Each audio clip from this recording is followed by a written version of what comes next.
Hi, how are you? Today, we're going to be talking about a type of weather that's really had me blown away. Something I've been enamored by ever since I was a little kid. We're going to be talking about tornadoes today. According to this totally legit weather book by National Geographic, a tornado is a violently rotating column of air that extends from a cumulonimbus cloud down to the ground. Tornadoes tend to range in shape and size. You could go from a small little rope tornado dancing in the field, destroying hay bales, messing up hairdos. You could go all the way from that to a giant wedge that devastates whole communities, levels whole towns, and is on the ground for hours. Tornadoes really come in all different shapes and sizes. Tornadoes themselves are ranked on a scale known as the Enhanced Fujita Scale, or the EF scale for short. Formerly, this scale was known as the Fujita Scale, and it was made by a man named Ted Fujita. Now, if you don't know about Ted Fujita, essentially, the guy was a big deal. I mean, he came over from Japan, right? Literally documented the aftermath of atomic blast in Hiroshima and Nagasaki, came over to the United States, saw tornadoes, and was like, damn, them motherfuckers is interesting. And basically, he started, taking documentations and laid the ground for what would become future ratings and damage surveys. And basically, throughout his tenure in the meteorological field, what he would do is he would fly over areas where tornadoes impacted, and he would go and see the damage. And then from there, he would give the tornado a rating. Now, this Fujita scale went from 0 to 5, right? And it is still using the Enhanced Fujita Scale to this day. However, the issue with the Enhanced Fujita Scale, with the Fujita Scale was that the winds were off. Like, an F4 tornado, which we'll get into later, should not have winds over 200 miles per hour, which is a huge overestimation. But later on, you will see the actual wind speeds of tornadoes with the EF scale. I'm gonna start off with the EF0. Now, the EF0 tornado, it's nothing to really worry about. Well, you should worry about it. I mean, it is still a tornado, but I mean, it's nothing compared to what we're gonna talk about. I mean, it does light damage. I mean, the winds go from 65 to 85 miles per hour. The most it'll do is rip shingles off of your roof. Maybe mess up a sign and tear a branch off of a tree. That's all EF0s can really do.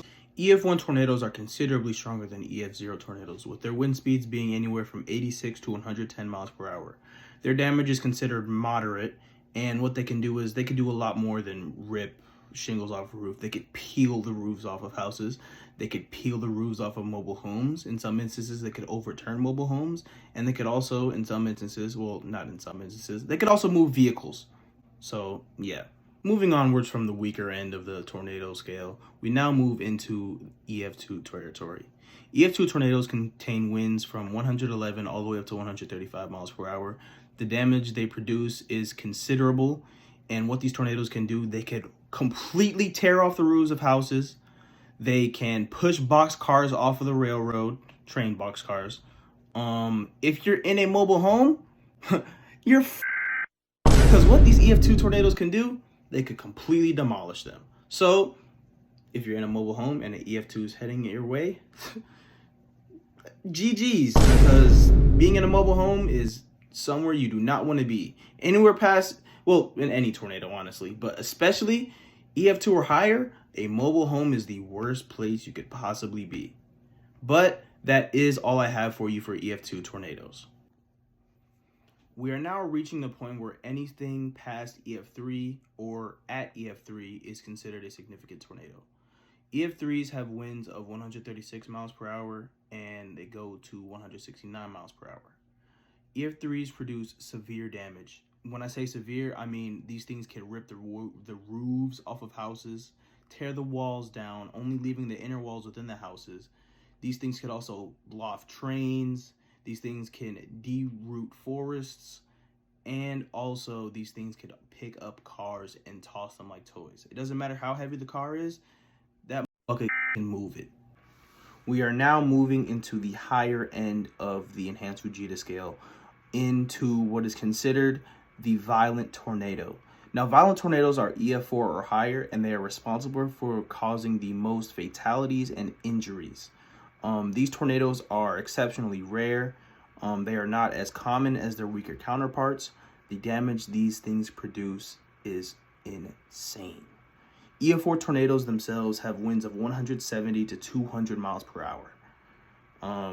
Just so you guys know, the winds in EF4 tornadoes are higher than Category 5 hurricanes. So that just puts into perspective how strong these things are. We have finally reached the highest level of the Enhanced Vegeta scale, the EF5. When it comes to these things, I don't know where to begin. So, EF5 tornadoes contain winds of 200 or more miles per hour. EF5s contain the strongest winds on Earth. Sometimes these winds range anywhere from 300 to 321 miles per hour. That's the strongest. That's how strong they could get.